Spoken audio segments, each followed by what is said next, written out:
Newton's second law of motion. पिछली video में हमने न्यूटन का फर्स्ट लॉ समझा था, जो कहता है कि जो ऑब्जेक्ट मोशन में है वह मोशन में ही रहेगा और जो रेस्ट में है वह रेस्ट में ही रहेगा जब तक कि उस पर कोई दूसरा फोर्स नहीं लगाया जाए।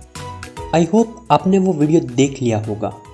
तो जो न्यूटन थे वो एक जीनियस व्यक्ति थे, हमेशा अपने माइंड से कुछ न कुछ पूछते रहते थे। तो उनके दिमाग में एक क्वेश्चन आया कि अगर मैं किसी ऑब्जेक्ट पर फोर्स लगाऊं तो क्या होगा। उन्होंने एक्सपेरिमेंट किया और उस एक्सपेरिमेंट के रिजल्ट आए। उससे न्यूटन का सेकंड लॉ बन गया और आज हम उसी सेकंड लॉ को समझने वाले हैं। तो चलिए शुरू करते हैं। न्यूटन ने जब एक्सपेरिमेंट किया तब ये रिजल्ट निकाला कि किसी भी ऑब्जेक्ट जिसका कोई मास हो उस पर फोर्स लगाया जाए तो वह ऑब्जेक्ट एक्सेलरेट करेगा, यानी कि स्पीड को चेंज करेगा, मूव करेगा। जितना ज़्यादा फोर्स लगेगा उतना ज़्यादा एक्सेलरेट करेगा, यानी कि उतना ज़्यादा मूव करेगा। तो इस रिजल्ट से उन्होंने एक इक्वेशन दी जो थी F = ma, m यानी कि मास और a यानी कि एक्सेलरेशन। इसका मतलब ये था कि किसी भी मास पर फोर्स लगाया जाए तो वो एक्सेलरेशन करेगा। अब आप लोग बोलोगे कि ये तो हमको पहले से ही पता है, तो इसमें न्यूटन ने क्या नया किया।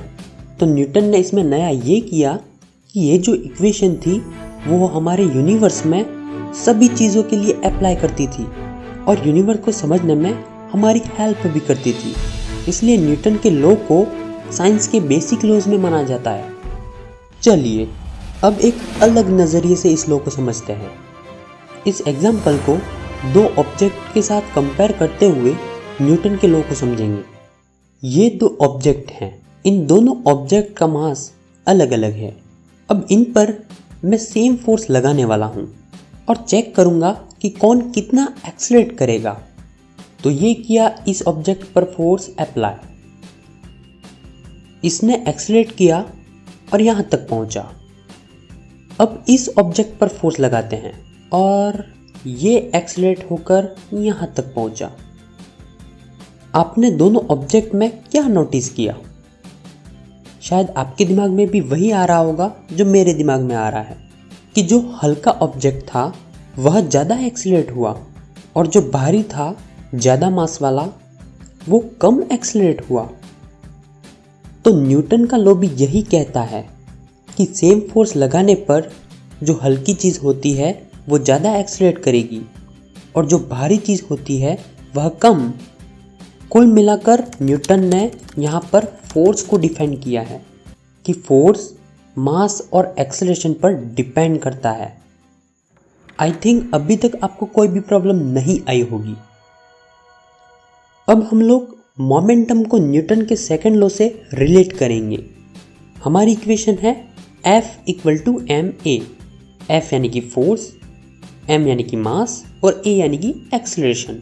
अगर आपको एक्सेलरेशन के बारे में नहीं पता तो आप इस वीडियो को देख सकते हैं।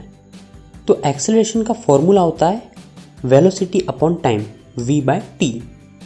तो a की जगह हम v/t रख देंगे। तो F = mv/t।